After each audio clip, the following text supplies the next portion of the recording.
Hi everyone, Devoted Oblivion here, and I'm going to be giving my thoughts about the Nintendo Direct that happened on February 8th, 2023.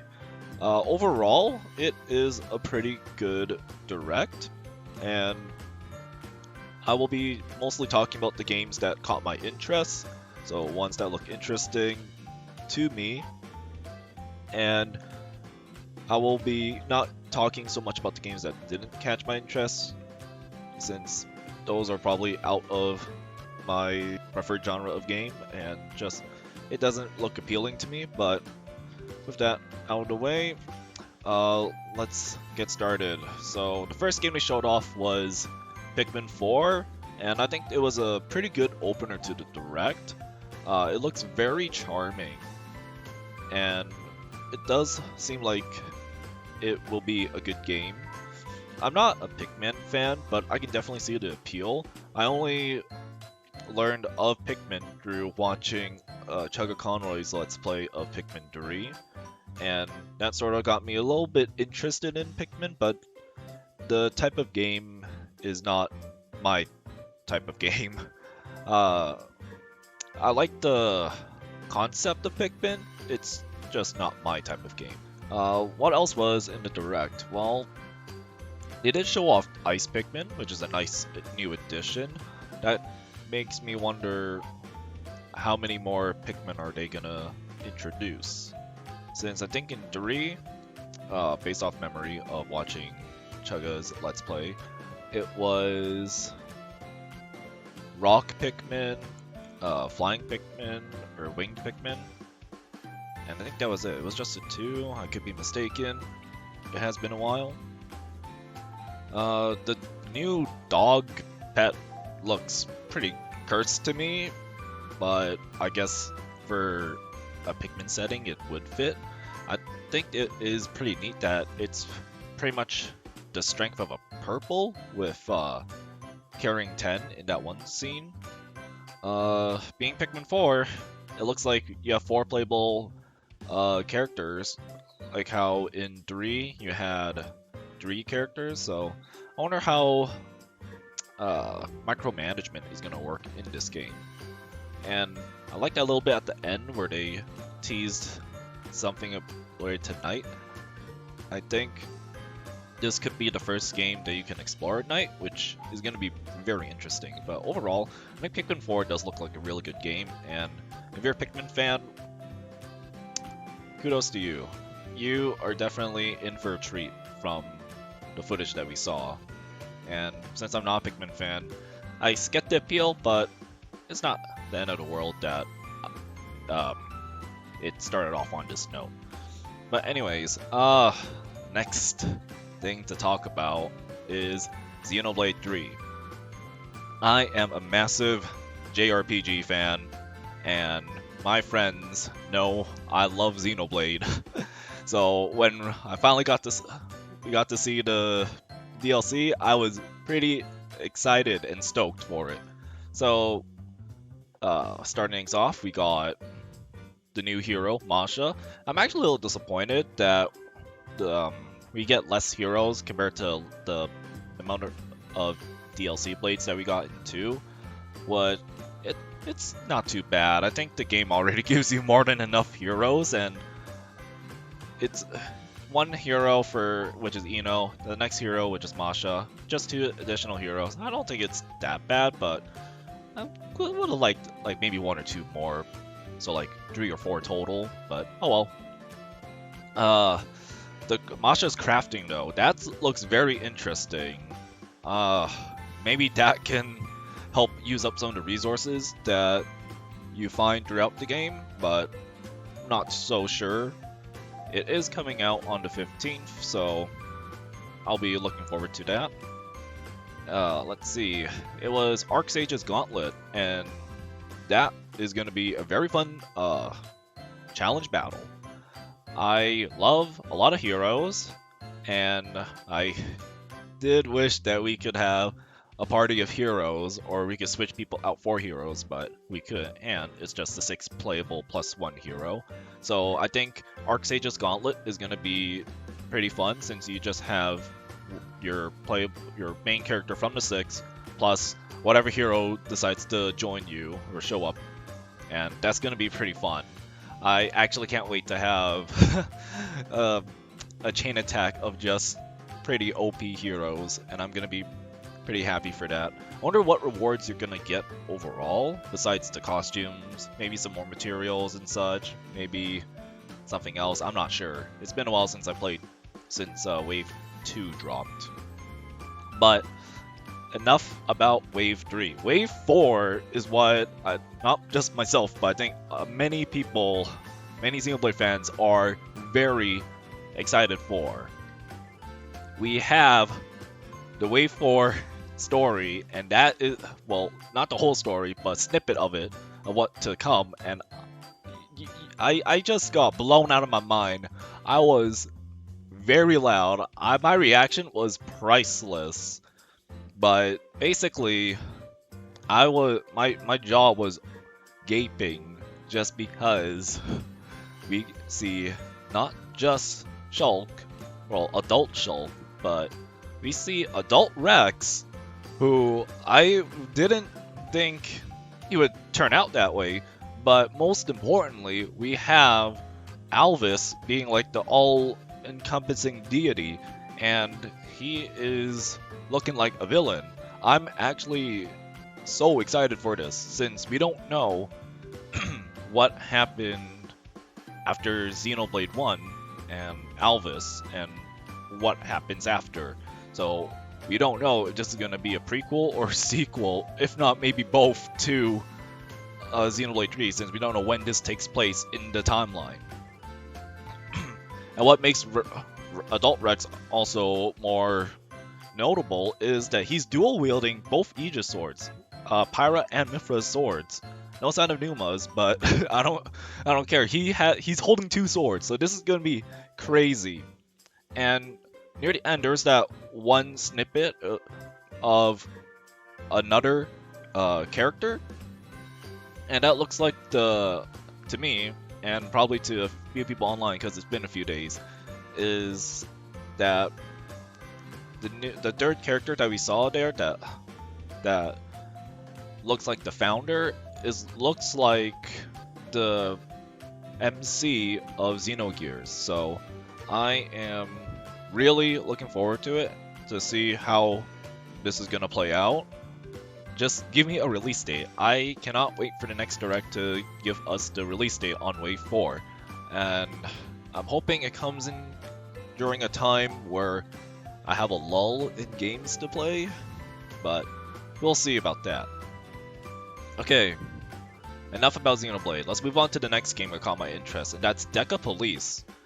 There was footage shown, and initially I didn't have any interest, but after looking through the footage again, the Direct again, it looks pretty interesting. I'm actually interested in DECAPOLICE. The biggest thing that really caught my attention, which pretty much made me not focus on the Direct a bit, was the voice acting. Like, I like the Japanese voice actors, I like the seiyuu industry, and I watch enough anime, and I guess I play enough games in Japanese dub. Probably not as much, but I have watched my fair share of anime to know, or to at least recognize some of those voices. But of course, I can't remember whose voice they are. Anyways, enough about that. The gameplay looks really fun though. It does give me I believe it is turn-based, so it does give me some pretty good vibes. I like turn-based combat, and what else that separates DECAPOLICE from everything else is that it looks like another detective game, but it looks really fun, engaging, and such. It has a pretty cool concept, starting off with what was it? A car chase scene, and then we find the first criminal, and then we get into a battle and such before we cuff him. So I'm pretty interested. So I might pick it up later on down the line, but it definitely caught my interest. Okay, next one down the line is Splatoon 3. I do not have Splatoon 3. I might pick it up later on down the line if it goes on sale and such, since I have to be pretty selective about games to pick up. But the expansion pass does look alright. DECAPOLICE being a hub world does seem pretty good. I really like it, but I feel like there could have been more added to it. If I could commit time to the game too, then I think I'll be more inclined to pick up 3 with the expansion. But I think it's also great to see Callie Marie. I don't know if they appear in Splatoon 3 naturally as well too, since I don't have the game and I haven't been watching footage of the game too. So I don't have much to say, but I think Wave 2 is the more interesting one. Side Order? Side Order looks very interesting because everything is void of color. It gives you that monochromatic feel that something bad just happened, or you just entered some place mysterious. So I think that could be very interesting. Okay, so moving on from Splatoon 3, we have the Fire Emblem Engage DLC. As of recording this, I have yet to finish the main story, the main story. I'm almost at the end, and what I have to say is that the DLC definitely looks pretty cool. I want to say that the DLC emblems that we got from that data mine turned out to be true. If I played Path of Radiance / Radiant Dawn, basically Tellius, then I'll probably understand why Soren is popular, since I still don't understand why he's popular. I also want to say poor Eliwood. Not only is Lyn, one of your 3 lords from the same game, is in, but now Eliwood's best friend, Hector, is in the game, and Eliwood's son, Roy, is in the game as well, so that leaves him out to dry, and it's just poor Eliwood. Everyone who played 7 had to play through his campaign anyways, after Lyn's, yet everyone does not remember him. So I feel like that kicks Eliwood, pretty bad. But anyways, out of the DLC emblems that they showed, since before in the data mine that I saw, we of course did not know what each emblem would do, and after seeing a bit, I think that my favorite DLC emblem is definitely Veronica. I want to see how she's gonna incorporate that hero summoning feature into the game, because that looks very interesting. I wonder if it's just any of the emblem rings that you can bring out on the field, or it actually becomes someone random. But my hunch is that the summoning stone feature from Veronica is going to be just based on the emblems in the game that you can call out. I don't know how it's going to be like, but it'll be something like that. I think that Chrom and Robin being combined as one emblem does suit, because Awakening is technically both Chrom and Robin. They're co-protagonists, since if you deploy one, I think Chrom has to be deployed in all of them, but then you could choose not to deploy Robin. But if you do deploy Robin, if Robin dies, it'll be a game over as well too. So I think it's nice that they kept the 2 as a duo, which basically makes my question: why couldn't they put Eliwood as as a co-emblem with Hector? I'm baffled by that, so I'm not sure. And I get Camilla's popularity, but I still feel like Azura deserves to be the emblem. If the English translation is going to call it Emblem of Revelations, although I did read that it was a mistranslation from Japanese to English, so that's pretty bad. I'd rather have Camilla be called Emblem of Conquest because she's technically from Conquest. And Azura being neutral and joins you regardless is better as the Emblem of Revelations, but oh well. Anyways, we got Wave 4, a little bit of Wave 4, and that is giving me some pretty spooky vibes. Since we have that hooded figure, it looks like we can control a dragon, like an actual dragon for combat, so that's nice, but that hooded figure looks a lot like Fogado, and that is going to be pretty interesting to see what implications is going to be for the story, but we're still a bit away from it, so I guess I'll hold off on the expansion pass right now. I'll probably pick it up once Wave 4 gets closer or it drops, since I did the same thing with Three Houses, where I didn't buy the DLC until the full Cindered Shadows campaign actually dropped. Okay, moving on to the next game, and it was Advance Wars Reboot Camp. Honestly, if this came out last year, I'd probably be playing the game a bit right now, but because it got delayed a whole year thanks to real life issues, having it released in April now, I think the hype definitely fell off for it. Like, I'm still excited for it, but I'm not as inclined to buy it, especially now that we have Fire Emblem Engage as your tactical RPG, or strategy RPG, or just strategy game, my bad. So, I just feel bad for not just Advance Wars fans, but for the series, because it got plagued with pretty bad, like, delays or something like that.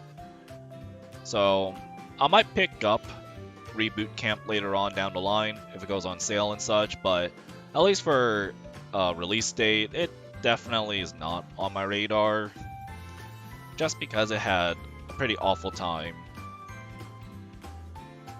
Okay, next is Kirby Return to Dreamland Deluxe.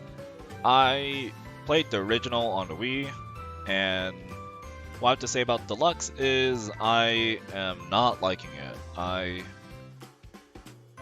don't like how they reused the assets from Forgotten Land, because DDD does not look like the DDD that I remember.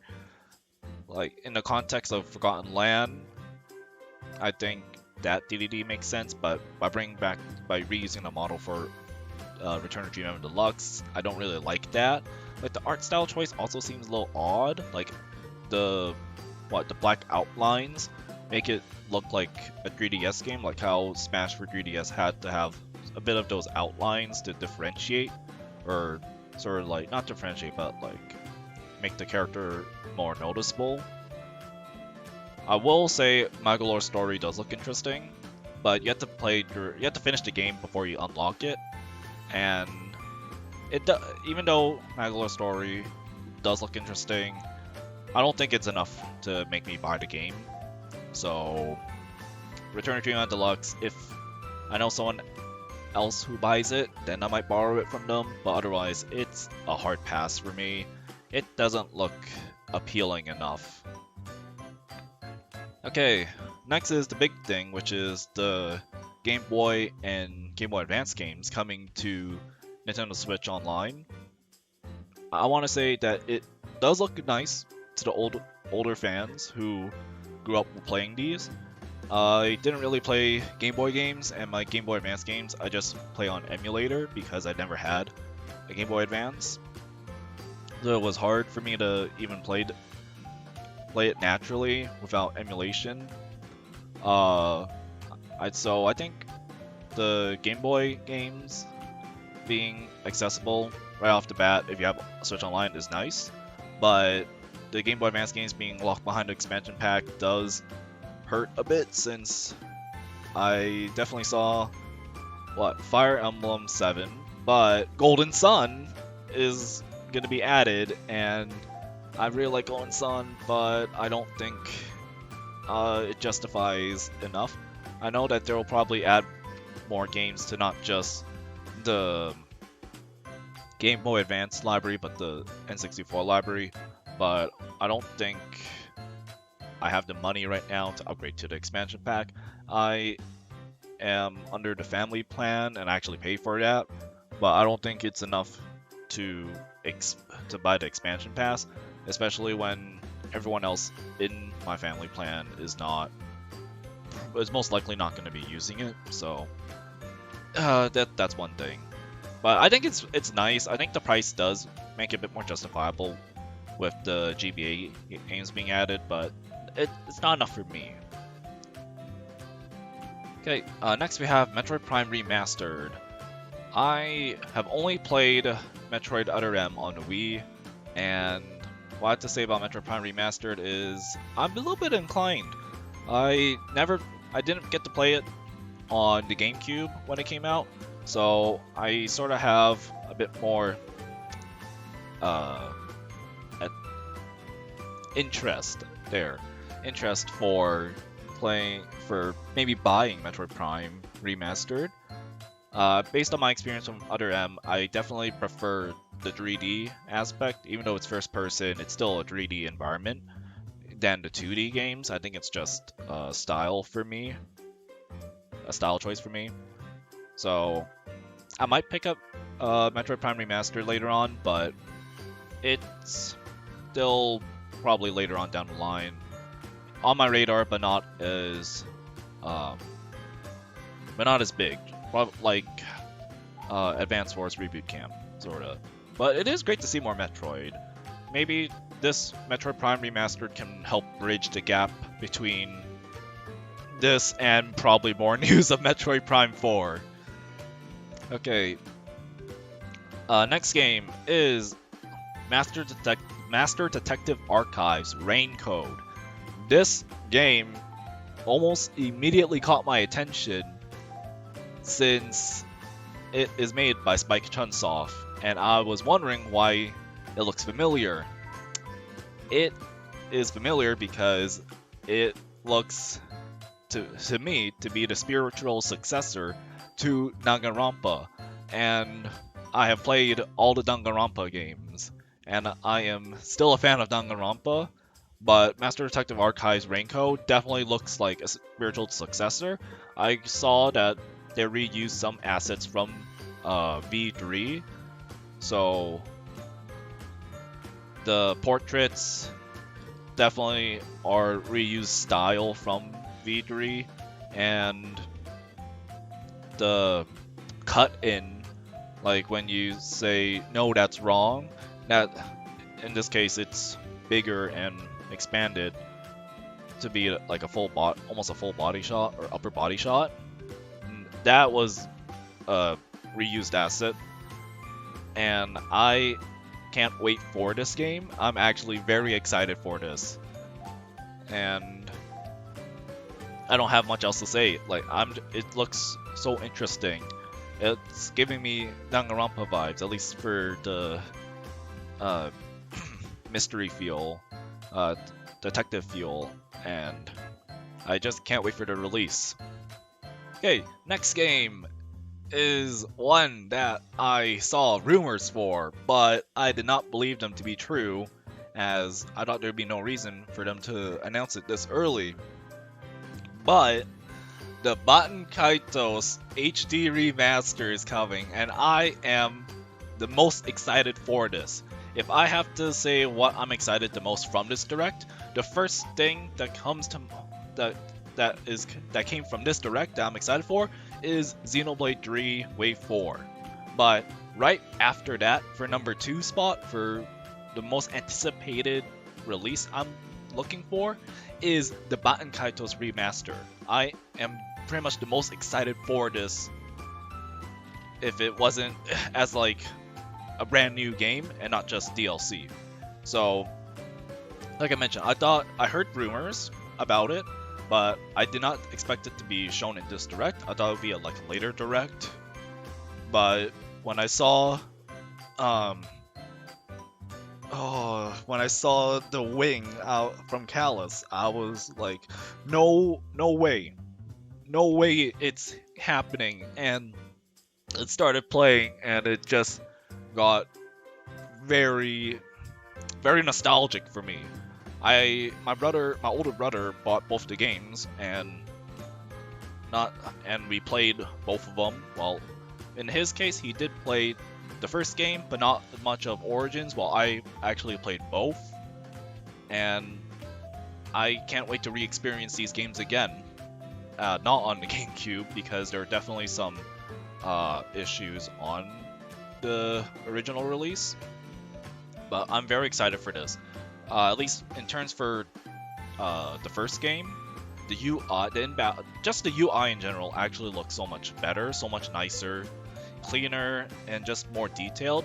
I really like how you actually get to see your deck, not just like in the original where you have a card, just a card that signifies as your deck, and you have like a number going down. You actually have a deck that deals out the next card you're going to use, so that's nice. But what I really like is that the timer that goes down before the next turn happens, or the next character's action goes, is a stopwatch in the corner. I didn't like how it was like a small box in the original to the side, but in this remaster, it's just a stopwatch that actually goes down. That's really nice. That's really nice detail, and everything just looks so much more encapsulating and enchanting that I really am looking forward to it. Like the UI just looks so much better, and I want to say that more people need to play these two games. These are great JRPGs, and if you are a fan of the Tales series or Golden Sun series because of the music, you should definitely play these games, because the composer is Motoi Sakuraba, the person who did the OSTs for the Tales and Golden Sun games.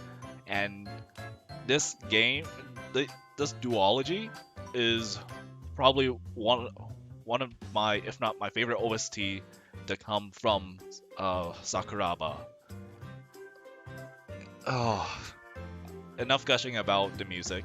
Uh, I did look at an article that Bandai Namco did release, and it does look like voice acting is only in Japanese, which does make it seem good and bad at the same time.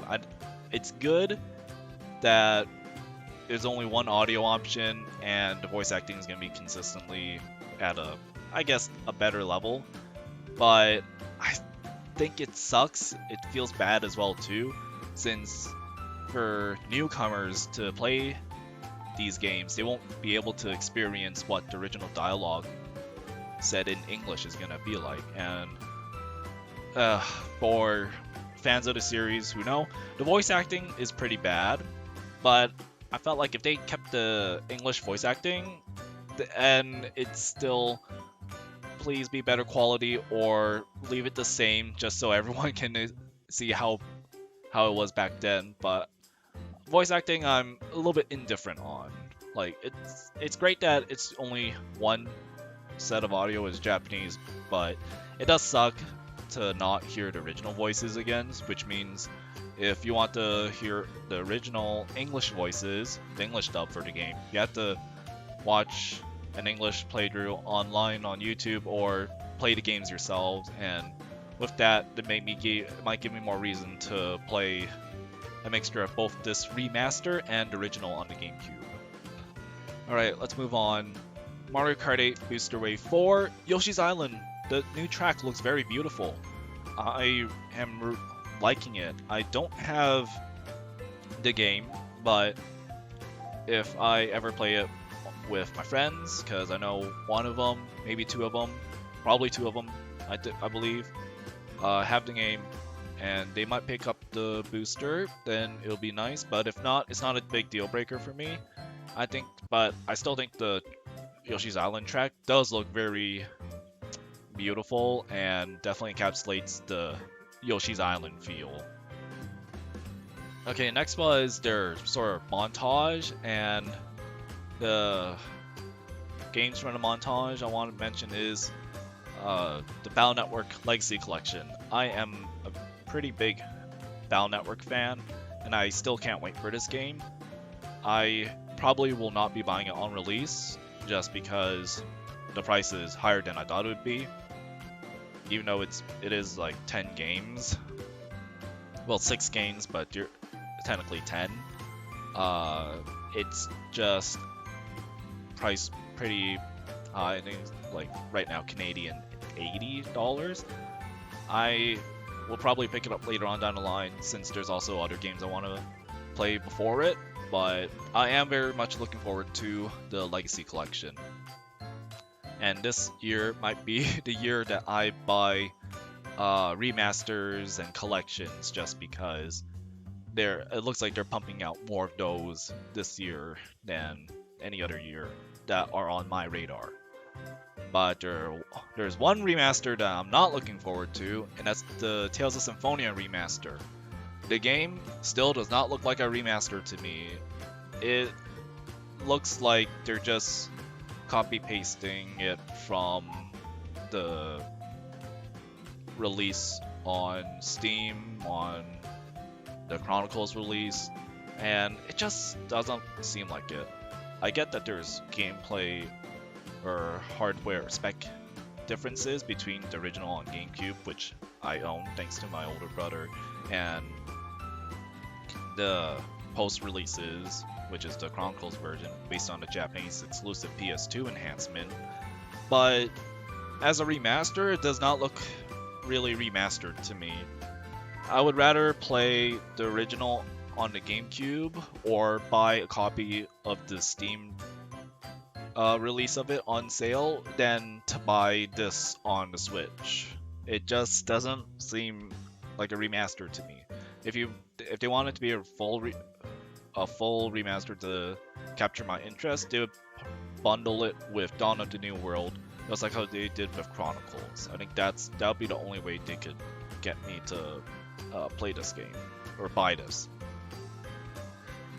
Okay, last major game on my radar is Zelda Tears of the Kingdom. It looks very good. It does give me a darker tone, darker vibe than Breath of the Wild, and journeying across the land and sky is definitely going to be very fun. Although that does give me a bit of a question: is what if you fall from the sky? Are you just gonna take a lot of fall damage when you hit the ground below and such? We're not sure. I'm not sure. I definitely like Link's design in Tears of the Kingdom more than Breath of the Wild, and the new runes and weapons, I believe, definitely do look amazing. What baffled me is the vehicles that you get to like pilot. I think there was a hot air balloon, there was a hoverboard, hovercraft, and you get a bit of a makeshift buggy there. That it definitely does look interesting traversing through this Hyrule. Although you still have your horse with you, but with these vehicles definitely makes things a lot more interesting. What also is interesting is that it's releasing in May. I thought it'd be releasing in June or July, so it's releasing earlier than what I was expecting. So Zelda fans definitely rejoice, but it does go for a $90 price tag Canadian for me, and I don't think I would like to pick it up yet. I'm not going to be waiting for a sale. I could pay the full price for the game because it definitely is probably worth the $90, but I have other games that take precedence over this that I can't expect to commit time to this. But I am excited for Tears of the Kingdom. Anyways, before I wrap things up, The other games that I want to mention that caught my interest a little bit, but I don't have much to talk about is Sea of Stars.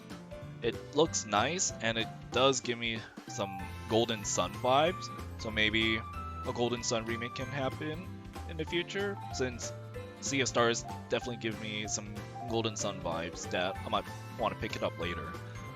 Seeing Katamari games, it definitely makes me feel like I should play some more, or at least not even more, just play a Katamari game in general, just because it looks so wacky, and I like things that are pretty wacky.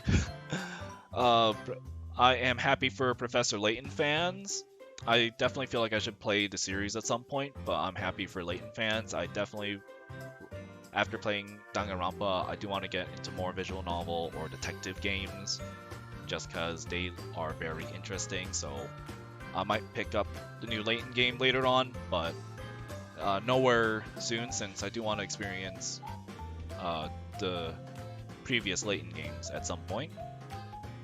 Etrian Odyssey collection looks good. I believe I heard good things about Etrian Odyssey, and I never got around to it. It does get the sort of like map first person grid sort of thing, gives me like original SMT vibes, Shin Megami Tensei vibes, because it is made by Atlas, but for Etrian Odyssey, it does look good. I just heard good things about it, and I might pick it up later, but very much not on the radar.